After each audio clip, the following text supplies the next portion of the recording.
Hi, welcome back to another episode of Spin Weekly. This week we are going to be spinning these incredibly soft, 100% stuck to my nose now, vegan Rolags. Gotta love that rose fiber and faux cashmere. Really likes to stick to your nose. Anyway, we're gonna do something that I normally consider super boring. I'm gonna spin these Rolags end to end. I really want to see how the colors work out because when I blended these videos, which is a past Spin Weekly video, the links are down below. So if you want to see how these were blended and the story behind them, links, yeah. But anyway, I really am intrigued by these colors. They're out of my normal range. So I want to spin them end to end and see how they work up naturally. And I know you guys are not going to be shocked or horrified if I spin some end to end Rolags without some crazy prep. Nobody's going to be like, oh, how horrible. Only I have that concern. So I'm going to have a nice relaxing end-to-end spin without any prep, and we're going to see how this color work goes all by itself without any manipulation from me. So, woohoo! I can't wait to see how it goes, and I'll see you on the other side.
Pop in here and say that ow, I hit my elbow. I was feeling excited and was gonna lift my hands, and then the wall hit me back.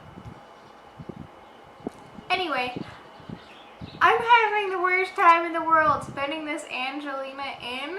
It doesn't want to get into the fibers. It's so frustrating. I'll be spinning along and I swear 20 yards later, I still have the same stupid piece of Angelina riding along beside the yard. And I'm like, get in there. And so I spread it open and I shove it in there and it still doesn't go in. So in the comment section, your homework is to tell me, is there any magical Angelina tricks that I'm missing? This is a particularly wide diameter Angelina. I'm not used to such fat Angelinas. I guess I have only experienced skinny Angelinas before. That sounds bad. Anyway, that's my thought halfway through this.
100% vegan yarn from those dreamy 100% vegan Rolags. Well, I mean, I suppose you can't spin vegan yarn from like Angkor or Rolags, but yeah, you know what I mean. I think it's really beautiful. It's definitely more traditional than my usual stuff in the colorway and the weight. Like, I look at this and I see something that someone who does a lot of knit from Handspun does. You know the look I'm talking about. Like, you go on Ravelry and you put the Handspun filter and there's a lot of like really lightweight 2-ply, those flowy colors. Looks like this. That's not normally how I roll. Usually I have like a really structured colorway because I love prep. But I think I'm actually gonna try some more of this style.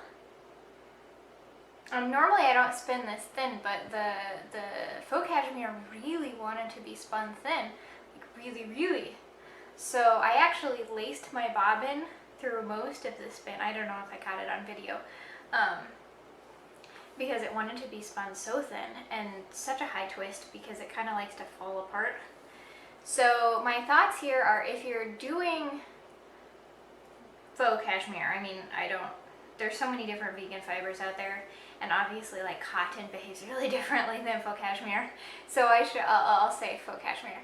If you're doing a really high faux cashmere count, I would recommend anticipating that it's going to be want to be spun thin, because it's going to want to fall apart if you do a wider diameter, because it fell apart. So that's pretty firmly what it wanted to be for me.